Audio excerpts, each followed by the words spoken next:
Hey guys, this is Mark with XO Mountain Gear again, doing another What's in My Pack video. Just wrapping up September archery elk, which was the previous video I did. So for this one, I'm actually packing for a later season, like November deer hunt. As you can see, it's a rifle hunt. So just real quick, go kind of what's on the outside of the pack a little bit. As you can see here, I got my rifle on the outside. It is using our weapon carrier accessory down here to support the buttstock of the rifle, so it holds it nice and secure off the back end of the pack. You can also run the weapon carrier off of either side for quicker access as well. So this is a Tika T3X, a little homemade paint job and just a little bit of goodies, bottom metal, magazine, bolt fluting bolt knob, topped with Vortex Razor LH. And then I really like this stock pack as well. It allows me to not only store some extra ammo and things like that within the pocket, but it has an adjustable cheek, so you can actually build that up or lower it to get into perfect shooting position. Super comfortable to shoot off of. So this rifle, as it is with all the accessories and sling and everything else, is just a little under 8 pounds. Not super light by any means, but for being fully outfitted with some accessories, pretty light rifle. Love the way it shoots, and me being a lefty, works out super nice that I can actually have a bolt action built for me, because I've shot right-handed bolts forever. So love this thing. It's what I'll be using this year and for many years to come. You can also see on the pack something new we just launched, our Blaze Orange lids. So perfect for rifle season, work with all of our existing packs. Really easy just to swap that out.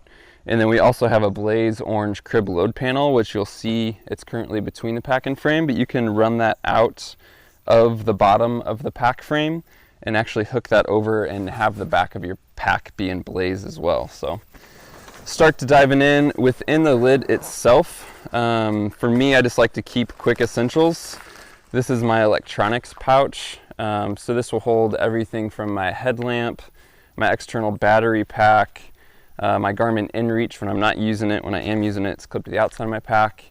Extra batteries, charging cables for all my goodies. So that's that.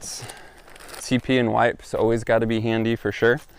And then this guy here is something new I started playing with and used it all this September on a couple elk hunts. It's a little Ziploc container from Walmart with a threaded lid, and then I just covered it in the reflective insulation type stuff and taped it all together. So what I do with this is during each day, this holds my day's food, snacks throughout the day, and then at night I put my dehydrated meals in here and add my hot water. And so instead of eating out of a bag, instead of eating out of my stove, I eat out of this guy. And with the dehydrated meals, they take 15 to 20 minutes to rehydrate. If you just have it in a bag with no insulation, they can cool off. So this has been absolutely awesome. It keeps the meals incredibly warm, and then it's just much easier to eat out of than a bag.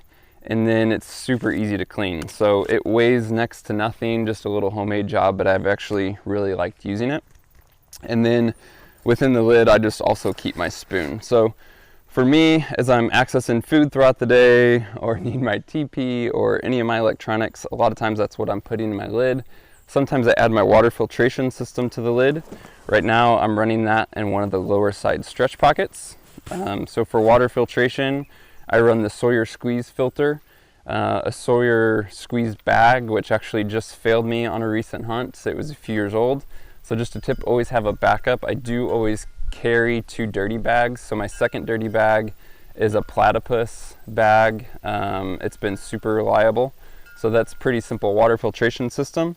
And then you'll see in a second, I use the quick disconnect system to fill my water bladder without removing it from the pack. So we'll go ahead and dive into the pack now and talk more about that stuff. So as I open up the lid, we can get into the main compartment. Obviously our packs have this full length side zip, but I'm gonna go ahead and go through the top for now with our roll top system and start to dig some things out. So the water bladder pouch is right in the back of the pack inside. I don't have the water bladder in there, but as I just mentioned, water bladder in the pouch, And then here's this quick disconnect system. So I take my drinking tube off, connect my filter, and now I can filter water straight into my water pouch that is within the pack. Also in that water bladder pouch, I'll typically take my game bags and just shove them down there below my water bladder. Obviously game bags are something you don't need to access frequently, you just need them there. And so for me, if I put them in the inside of the water bladder pouch in the bottom, I know that they're always there. They're easy to get to when I do need them, but then they're also out of the way until I do need them. Same thing with like paracord. A lot of times I'll take some paracord and just keep it down there. It's again just a place where I know it's always there, but I often don't, need to access it frequently, so I just store it also in that water bladder pouch below my water bladder. Other items, jet boils, incredibly important. Use this obviously at night for meals, but then in the mornings, especially on a later season hunt like this when it's cold, a warm breakfast is good, some coffee is good, and then maybe even a midday coffee.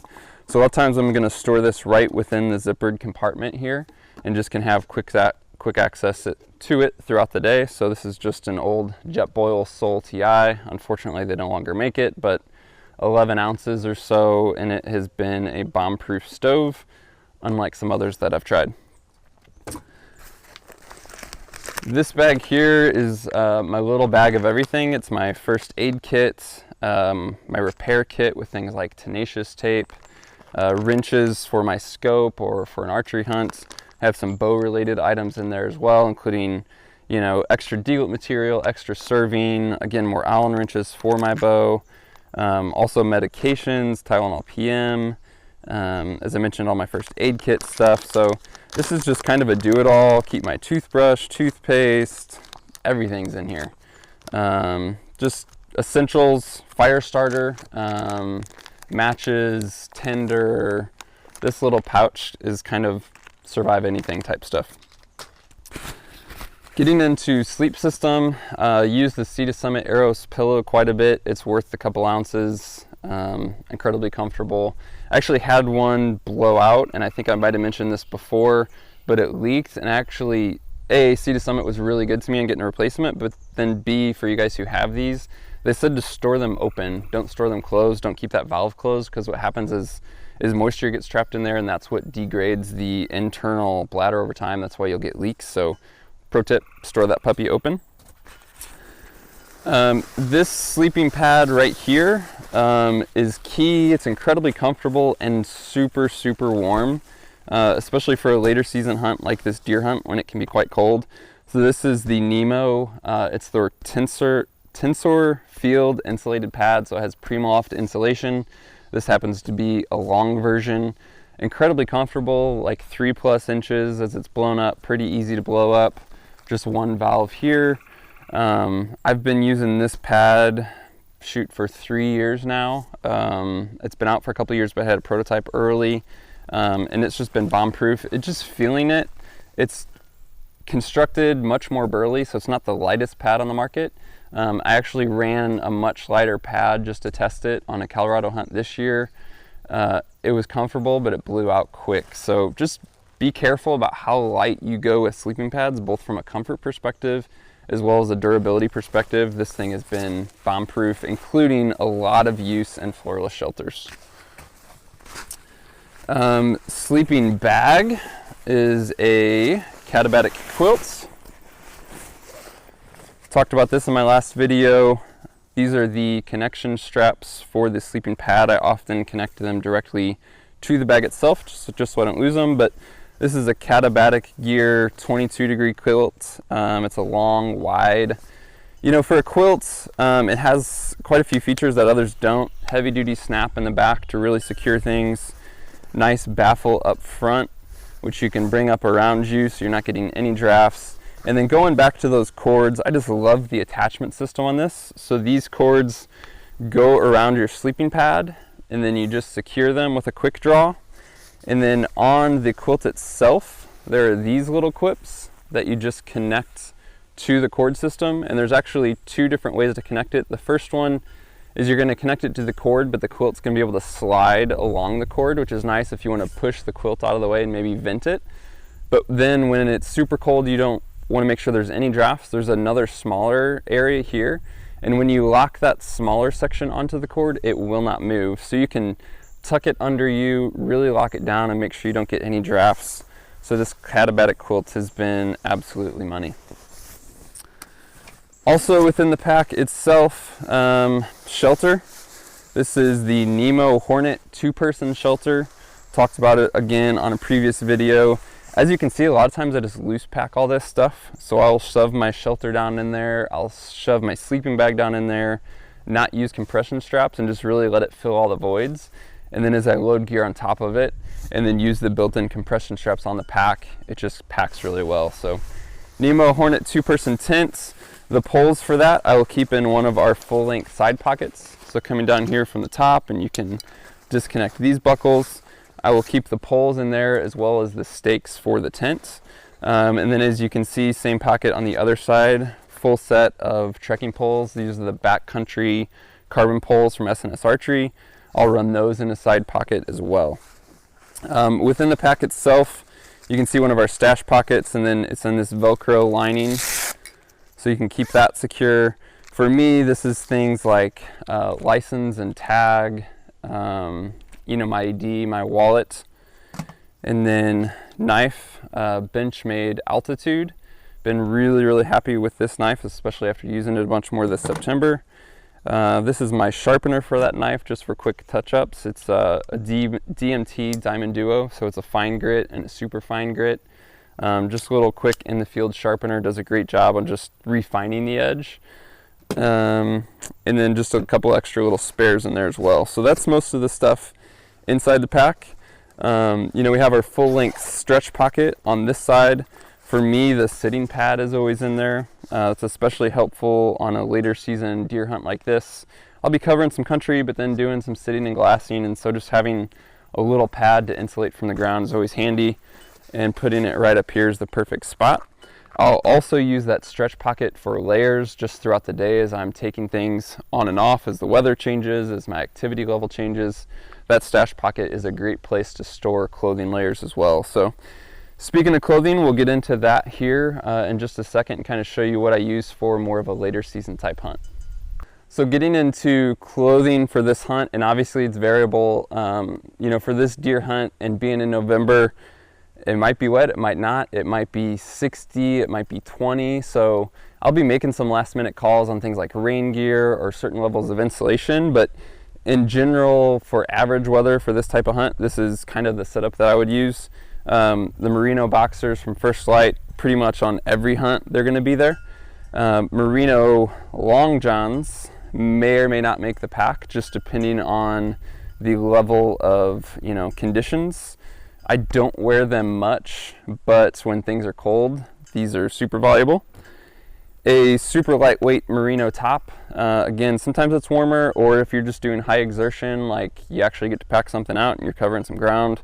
I always just like being in the lightest weight merino top I can as a base layer, and I love one with a zip just so I can ventilate it. On top of that, the First Light Grid Fleece, new this year, the hoodie. They had the Halstead previously. This is the new one.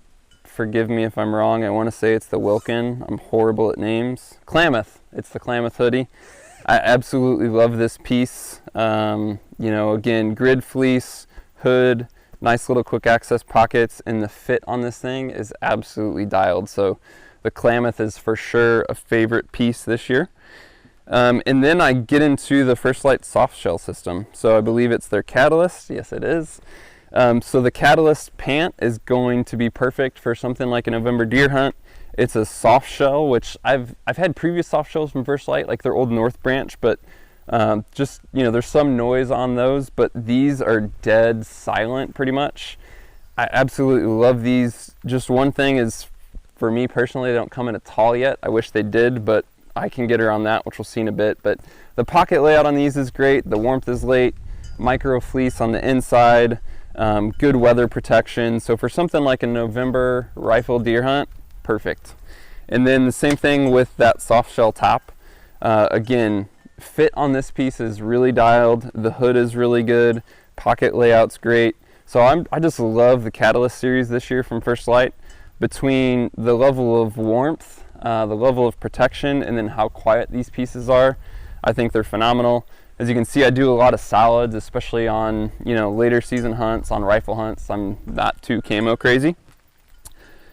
Socks, I still wear the crazy looking toe socks. These are from Injinji. Potentially could do a second layer if it's going to be super cold, but for sure these are always going to be the base layer. Really happy with these. For boots, I have these old Danners, which I love for my later season boots. I believe it's 400 grams of insulation. I completely forget the model name on these. I apologize. They're basically the, they're the Ridgemaster. I just saw the tag. They're basically like a made in US version of the Pronghorns, I believe, or very similar to it. You know, not like an all season boot by any means, but for a cold later season hunt, I really like these. And then I pair these with the First Light, their short version of the Gators. So going back to my pants being short, between the Gators and the higher boots, it's all covered up. But I wear these Gators on most hunts anyway. So I'm really happy with that system. You know, pack their fingerless gloves from First Light. I always like these. Even, you know, the shooting gloves, I really don't like the feel when I'm shooting a rifle. So I'll pack the fingerless. These will be my primary gloves. I might run something over them if it's extra cold, but when it comes to actually executing a shot, I still like these fingerless. You know, some sort of beanie, and then I'll typically run just my high-vis blaze orange cap over that beanie if needed. Always have just some lightweight blaze for a rifle hunt. This is just a vest. I can use it on my pack. I can wear it, do whatever needs to be done there. If it's going to be extra cold, this little reversible fleece, it's like a neck warmer, comes in super handy. Can go from camo to blaze. So I'll pack some gear like this if it's going to be extra cold as well. Also, on the optic side and things of wearing, the Vortex razors, these are 10x42s, really happy with these, allow me to get some glassing done. And then just being a deer hunt, you know, I do for this one a whitetail hunt, I'll pack a little grunt tube and then this little rattle pack just to do some rattling. I don't rely on calling a ton, but it's definitely a nice technique to throw out there from time to time. So that's pretty much the setup for this November rifle deer hunt. All the gear, if you have any questions, just hit them below in the comments. If anything else, questions on packs, just go to exomountaingear.com. You can see our new blaze lid, the blaze orange crib load panel, our weapon carrier. If you need to get it set up for rifle seasons, those are some good options to look at. So thanks for watching.